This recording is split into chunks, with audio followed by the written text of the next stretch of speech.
Hello students, आज मैं आप लोगों को बीकॉम सेम 4 का जो कॉस्ट अकाउंटिंग है उसमें चैप्टर नंबर 2 जो है reconciliation of cost and financial account એટલે કે પડતરના હિસાબો અને નાણાકીય હિસાબોની મેળવણી उसमें आज आप लोगों को सम नंबर 32 करवाने वाली हूँ।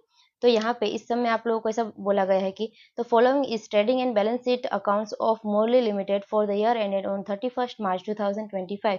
यहाँ पे आप लोगों को ट्रेडिंग एंड पीएनएल अकाउंट दोनों साथ में दिया गया है। देन उसके बाद आगे ऐसा बोला गया है कि the cost account reveal first है the material and wages are taken and at their cost price. Second है factory overheads are taken at 60% of direct wages. એટલે કે ગુજરાતીમાં એવી રીતનું આપેલું છે કે માલસામાન અને મજૂરી તેની ખરી કિંમતે દર્શાવાય છે અને કારખાનાના શિરોપરી ખર્ચ પ્રત્યક્ષ વેતનના 60% લેખે ગણવામાં આવે છે. થર્ડ है यहाँ पे administrative overheads are charge at ₹20 per unit of production એટલે કે વહીવટી પરોક્ષ ખર્ચા એકમ દીઠ 12 લેખે ગણાય છે. फोर्थ है यहाँ पे selling overheads are charge at ₹10 per unit sold એટલે કે ગુજરાતીમાં આપેલું છે કે વેચાણ ખર્ચ એકમ દીઠ ₹10 લેખે ગણાય છે. ફિફ્થ यहाँ पे distribution overheads are taken at 10% of sales એટલે કે વિતરણ ખર્ચા વેચાણના 10% લેખે ગણાય છે. प्रिपेयर यहाँ पे क्या करना होगा, कॉस्ट शीट आप लोगों को बनाना होगा. पीएनएल अकाउंट और वो सब तो आप लोगों को डायरेक्टली बना के ही दिया है, ठीक है, इसीलिए सिर्फ और सिर्फ कॉस्ट शीट बनाना होगा. और second reconciliation statement reconciling the profit of cost account and financial account એટલે કે બંને પ્રકારના હિસાબી ચોપડા મુજબ નફાની મેળવણીનું पत्रक बनावाનું રહેશે. तो यहाँ पे हम लोग स्टार्ट करेंगे. सबसे फर्स्ट आप लोगों को यहाँ पे बना लेना होगा कॉस्ट शीट, ठीक है. जो भी ये वीडियो को देख रहा है वो जल्दी से चैनल को सब्सक्राइब कर दे और वीडियो को लाइक और शेयर करना मत भूलना.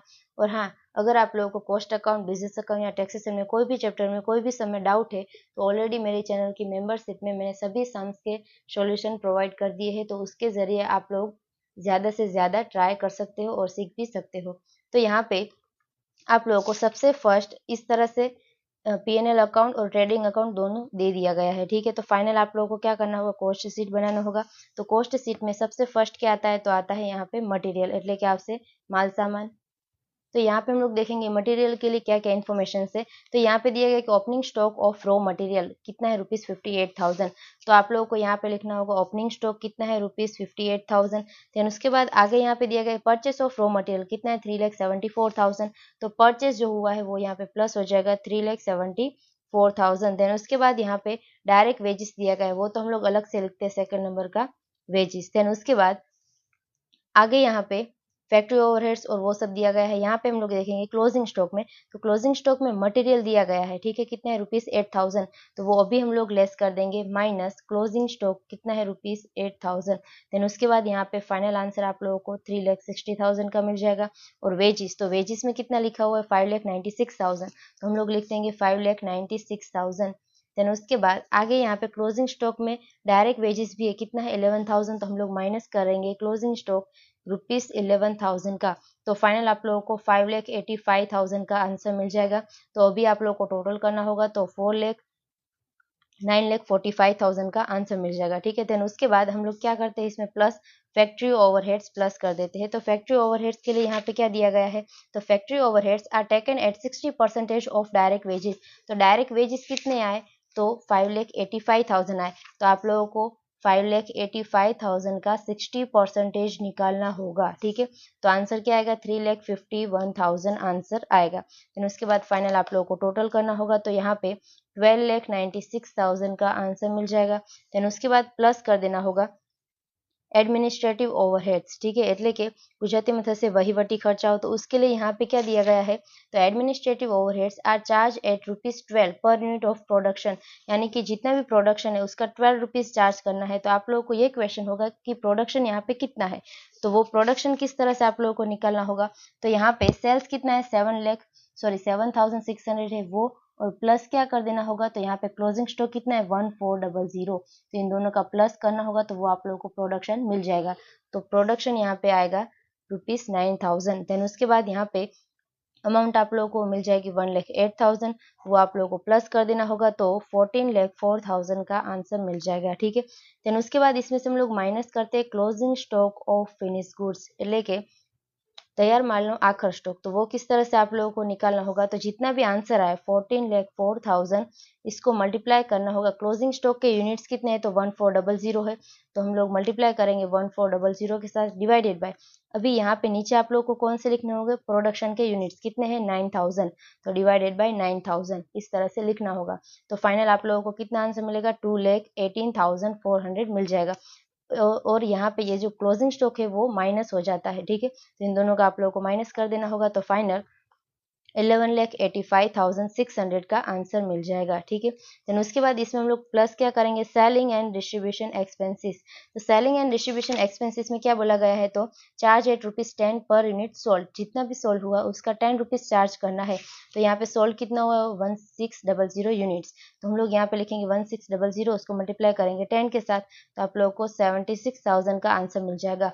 और टोटल करना होगा तो फाइनल 12,61,600 का आंसर मिल जाएगा। देन उसके बाद आगे यहाँ पे डिस्ट्रीब्यूशन एक्सपेंसेस में क्या बोला गया है, तो are taken at 10% of sale, जितना भी सेल है उसका 10% लेना होगा।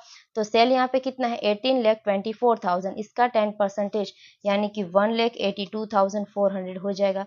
ये हो जाएगा डिस्ट्रीब्यूशन एक्सपेंसेस, ये हो जाएगा सेलिंग एक्सपेंसेस। देन उसके बाद यहाँ पे टोटल करना होगा तो 14,44,000 आप लोगों को आंसर मिल जाएगा, ठीक है, ये हो गया टोटल कॉस्ट। देन उसके बाद इसमें प्लस क्या हो जाएगा, प्रॉफिट। तो प्रॉफिट किस तरह से हम लोग फाइंड करेंगे, तो यहाँ पे डायरेक्टली आप लोगों को सेल्स दिया गया है, એટલે કે વેચાણ આપેલું છે, सेल्स कितना है तो 18,24,000 है, इन दोनों के बीच का डिफरेंस निकालना होगा, जो भी डिफरेंस आएगा वो मिल जाएगा प्रॉफिट, ठीक है।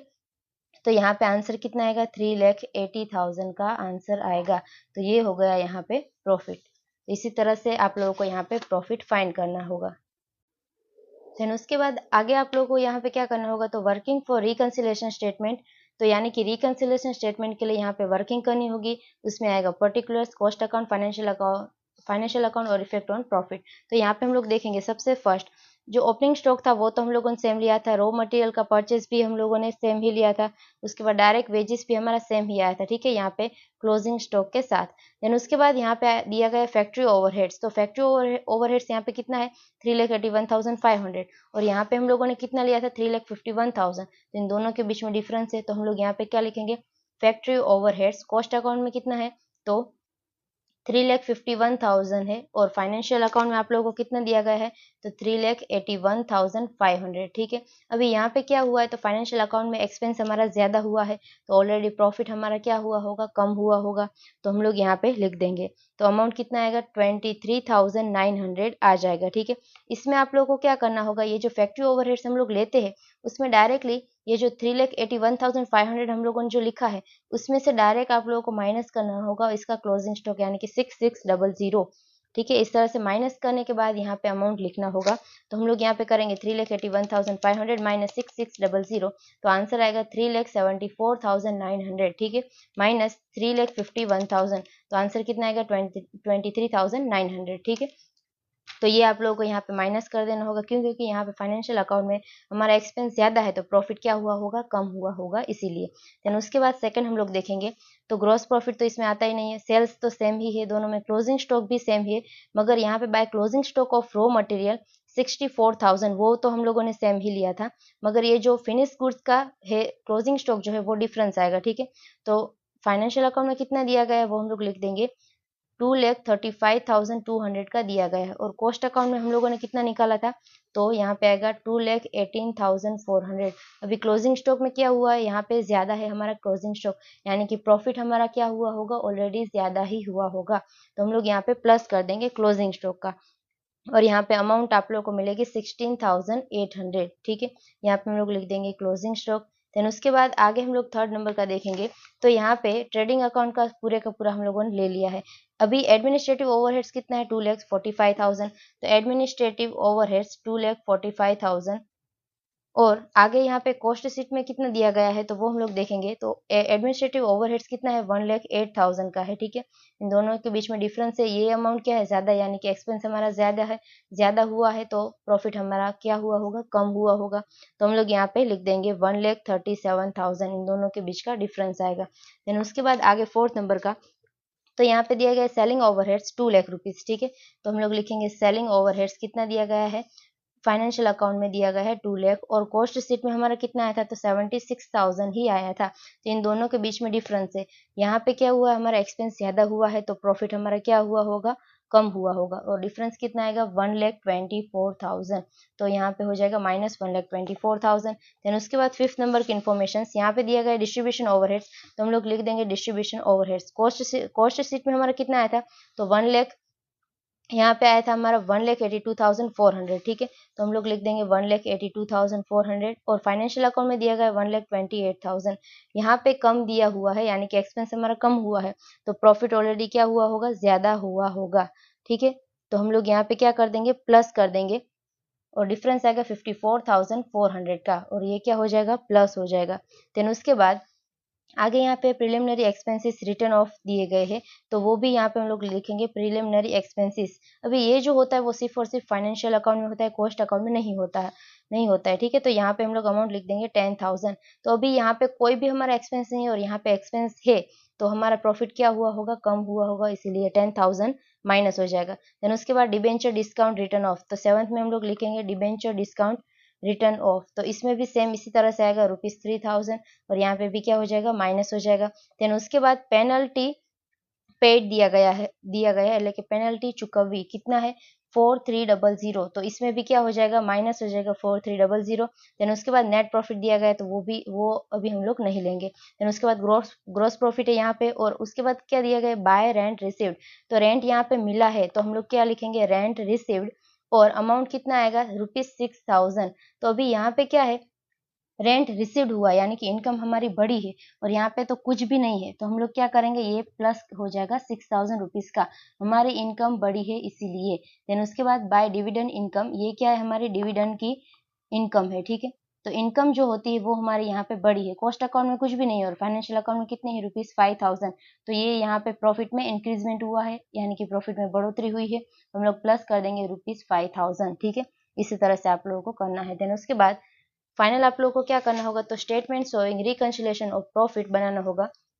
सबसे फर्स्ट आएगा profit as per cost sheet. तो कॉस्ट शीट में प्रॉफिट कितना आया था तो 3,80,000 का आया था। उसमें हम लोग ऐड करेंगे, क्या क्या ऐड करेंगे, तो यहाँ पे जो हमारी प्लस में अमाउंट है वो सबसे फर्स्ट आएगा क्लोजिंग स्टॉक, वो हम लोग प्लस करेंगे 16,800। देन उसके बाद यहाँ पे आएगा डिस्ट्रीब्यूशन ओवरहेड्स। ठीक है, लेके वितरण ना खर्चा वो है 54,400। देन उसके बाद आगे यहाँ पे लास्ट में जो 2 दिए गए हैं रेंट रिसीव्ड और आगे यहाँ पे है डिस्काउंट इनकम। ठीक है, ये दोनों हम लोगों को यहाँ पे प्लस कर देना होगा 6,000 और 5,000 रुपीज। ठीक है, देन उसके बाद आगे हम लोग इसमें से डिडक्ट करेंगे यानी कि माइनस करेंगे क्या, तो यहाँ पे आप लोगों को क्या मिला है, सबसे फर्स्ट फैक्ट्री ओवरहेड्स जो हमारा माइनस में है कितना है तो ₹23,900। ठीक है, ब्रैकेट में लिखना होगा। देन उसके बाद यहाँ पे अमाउंट मिलती है एडमिनिस्ट्रेटिव ओवरहेड्स की, लेके वहीवटी खर्चा होने, उसका है ₹1,37,000। देन उसके बाद सेलिंग ओवरहेड्स में आएगा ₹1,24,000। देन उसके बाद आगे यहाँ पे आएगा पेनल्टी का जो भी एक्सपेंसेस हुआ है वो। ठीक है, तो वो यहाँ पे कितना हुआ है ₹10,000। देन उसके बाद डिबेंचर डिस्काउंट रिटर्न ऑफ किया है, कितना है तो ₹3,000 है। देन उसके बाद आगे यहाँ पे आप लोगों को दिया गया है कि प्रिलिमिनरी एक्सपेंसेस वो सभी कुछ सब कुछ दिया गया है तो वो भी हम यहाँ पे हम लोग क्या करेंगे, माइनस कर देंगे। ठीक है, ये यहाँ पे हमारा प्रिलिमिनरी एक्सपेंसेस है और ये हमारा है पेनल्टी पेड है। ठीक है, लेकिन पेनल्टी जे कहीं पर चुकवी छे ते। देन उसके बाद आगे आप लोगों को क्या करना होगा, तो ये सभी का टोटल उसमें से ये सभी आप लोगों को माइनस कर देना होगा। तो अभी हम लोग करेंगे कि 3,80,000 प्लस कर देंगे 16,800 प्लस 54,400 प्लस ₹3,000 प्लस 5,000, उसमें से माइनस करेंगे 23,900 माइनस 1,37,000 माइनस 1,24,000 माइनस 10,000 माइनस 3,000 और माइनस 4,300। तो आप लोगों को यहाँ पे आंसर कितना मिलेगा, तो फिर से यहाँ पे हम लोग एक बार ट्राई करेंगे कि 3,80,000 प्लस हम लोग करेंगे 16,800 प्लस 5,4,400 प्लस 6,000 प्लस 5,000, उसमें से आप लोगों को माइनस करना होगा 23,900 माइनस 1,37,000 माइनस 1,24,000 माइनस 10,000 माइनस 3,000 और माइनस 4,300। ठीक है, तो फाइनल आप लोगों को कितना आंसर मिल जाएगा, 1,60,000 का आंसर मिलेगा। ठीक है, तो इसी तरह से यहाँ पे ये जो 1,60,000 का प्रॉफिट आप लोगों को मिला, वो क्या बैलेंस शीट में यहाँ पे सेम है प्रॉफिट, तो यहाँ पे भी सेम है 1,60,000 का, ठीक है। तो यानी कि ये जो सम है हमारा, सम नंबर 32, वो पूरे का पूरा राइट है, ठीक है। तो यहाँ पे जो सम नंबर 32 था वो कंप्लीट होता है। I hope you understand and thank you all.